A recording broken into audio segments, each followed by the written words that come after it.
um, the first, I am also have an education background. So after Katrina, I really felt like I was being very selfish to be here by myself in the studio while the rest of the city was recovering, and I was sitting here thinking, okay, and besides that, I didn't want to be by myself in the studio. I needed to be around people, and because it was a stressful time, and I kind of get my energy from people. To be able to come in here and do this, I need to be out with people to get my energy. So when Julia at the Children's Museum asked me to come on board as the education director, I said yes, and it was part time, and she said, oh, it's part time, you can go back to your studio. And I thought, well, that is, as you can imagine, that was not the case. So I did that, and I loved it. I really enjoyed taking a little sabbatical from the studio, but about a year later, she said, oh, you could just be the interim director. She never looked for anybody. And so about a year after I did that, I realized that I needed to be back here. So, but I still I wanted to be involved with rebuilding. And my gifts are truly with art. I am not an organizer. I am not, an activist or anything like that. So I actually have struggled with how to give back to the community and still do art. And so what I've done is give through my art. When an organization, a nonprofit needs an invitation design for a fundraiser, I do the work. When they need, artwork to auction off for silent auctions, I give them a piece. Not all the time, but I try to get 2 or 3 pieces a year. And it's so that's still not enough. What I just recently lost my mother-in-law, who was very much an activist in the city, and she found out before Katrina that she had cancer and didn't tell anybody, and because she didn't want to have it treated, and she really thought that the treatment would actually shorten her productive life, and indeed it would have. And she died about a month ago, and as of 2 months ago, she put on a huge fundraiser, and so her legacy is simply that you give back to the city. And now that she's gone, I feel like I kind of pick up her baton. I can't be the way she was, but I can do other things. And so now people are calling me like, okay, you're Brucey Rafferty's daughter, Lossie. And so I'm thinking, scratch my head thinking, do I really want to do all this stuff? Anyway. Doesn't she have any daughters? No. No. But she was a tremendous educator. She was a big believer in, and I'm going to tell y'all this because I'm going to pass this on to you. So you can take her concept and run with it, which you probably already are doing at Wheelock. But she was a early believer in teaching children according to their learning styles, and that was not the case here in New Orleans. I mean, when I say early believer, she was the headmistress at Country Day School, which is a private school, very progressive private school. But she is the first one who introduced the concept of K-1-2, kindergarten, first, second, and she said some children are way ahead in reading at age first grade, but they may be behind in social skills, or they may be ahead in math but behind in reading. So let's merge these 3 ages. So huge developmental changes are going on with children at different rates. So anyway, she introduced multi-learning styles to New Orleans. I mean, nobody really had even thought about that when she started talking about it. Now, this was probably 35 years ago, 40 years ago.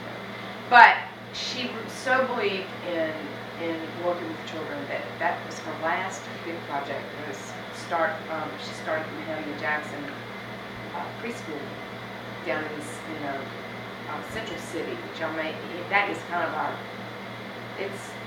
our big area that we're trying to develop in the city, because it's going to be, it is still high ground, and so people could come back and live there, but it needed so much. It's a high crime rate, it needed schools, it needed preschools for children, it needed all kinds of stuff. And so anyway, she devoted all of her energy into that area. And a week before she died, they had a huge tribute to her at Trinity Church. And all of the people from Central City came, and it was fabulous. And when she got home that day, she said, okay, I'm ready to go now. She died a week later, but anyway, but she was a tremendous believer in working with people and using their strengths. And so she pulled me aside. She was my supervisor when I was at Tulane in the post-baccalaureate program for education and certification. She pulled me aside. She said, do not teach in the classroom. You do not have the management skills. You don't have the organizational skills. And I don't. And she said, but I want you to teach in enrichment. And that's what I've been doing. So I teach art in the summer. I teach in fact, it's getting ready to start in about 3 weeks. Trinity Enrichment, what does it say? Trinity Education Enrichment. Inner city children. And I teach art, and I love it because I love getting out of here in the summertime. My brain is kind of all over the place. Anyway, but that's the selfish reason. I really love teaching, and I really love working with children, but I really don't like being in a classroom. So I just, the poor little children would never get their lunch money straightened out if I were their homeroom teacher. But anyway, that being said, I've taught art in all various capacities in the classroom, and through French, and we combine class art and French, and we do all kinds of stuff. I've taught art history, and I've taught in programs for enrichment. So that's how I use art through teaching. Yeah. Okay. Now, how I've used art myself in healing. And my art is about rebuilding. And I put this up here yesterday because I actually happened to find it because I was digging through the drawers, and I forgot about this piece. This was a show I had a couple of years ago, and this was a ghost of a piece. And I mentioned my mother-in-law because not only did she encourage other people to use their strengths, she really, really was my biggest champion for art. And there have been many times when I've threatened to quit being a painter, and my children said, "No, Mom, stop! You can't fight, because then you'll be on, then I'll be working on them and working on their covers." So anyway, so Brucey really knew that I needed to do this, or just to be a productive person in general. So that was her name, Brucey. Anyway, she was here the day I invented this process, and I have this to show you. This is, have y'all heard of encaustic? Do you know what encaustic is? That's the wax it's type wax. of, yep. It's wax, okay, and I was using encaustic over my pieces, and strangely enough, the pieces that a lot of people buy my pieces and put them in their houses on the Gulf Coast, a lot of pieces were lost. The pieces that were done with encaustic were not lost in storm, that the water couldn't get to them because it's wax. Yeah. I mean, it's what they used to use to embalm mummies. Is wax. Because it has resin in it, so it's hard. Okay, so why am I telling you about this?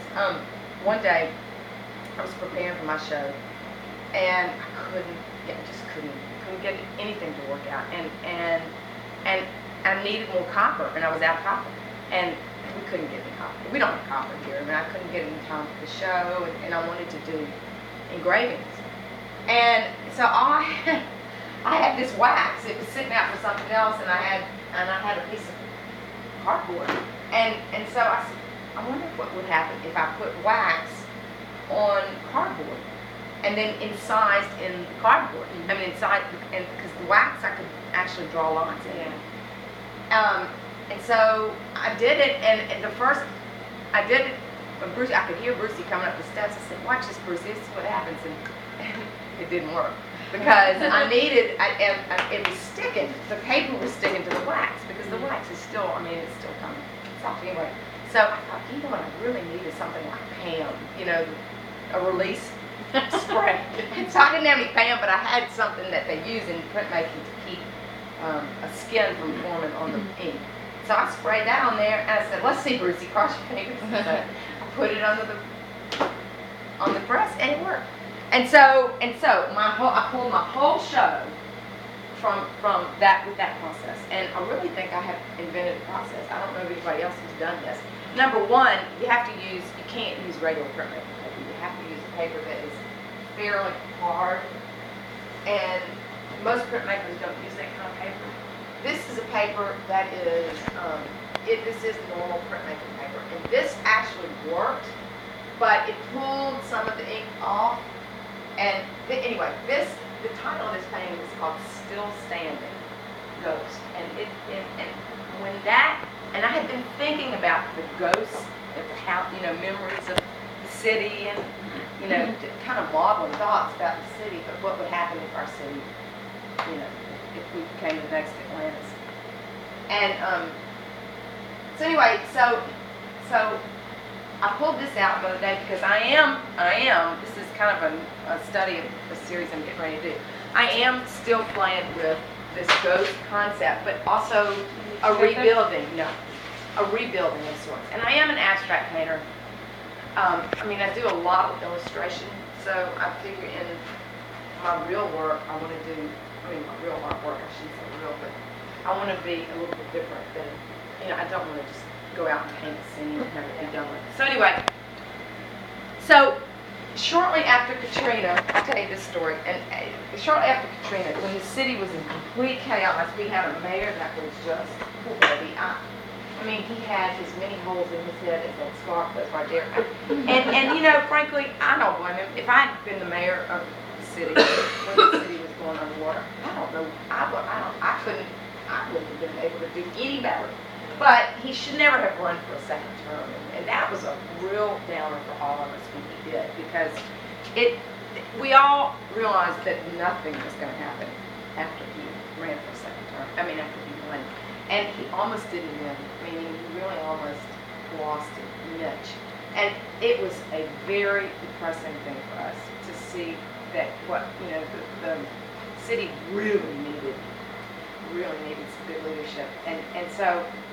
We were all we all walked around in a kind of depressed state, whether we lost our houses or not. And, if you make your living from the city, if you love the city, it was a tough time to live here because nothing was happening.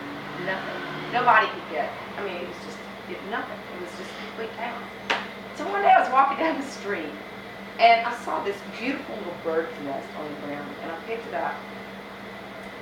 And the birds had finished making their nest with duct tape.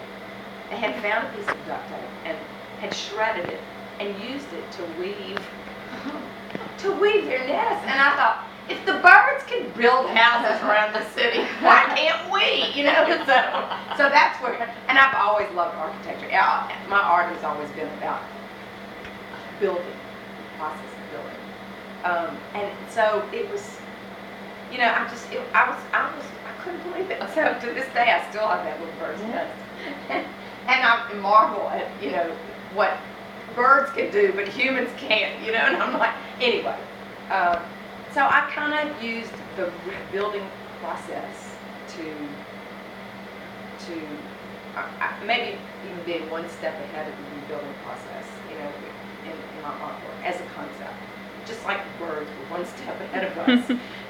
I'm hoping that, I want to be a hopeful painter. There's so much, and there's a wonderful quote over here that I will read to you that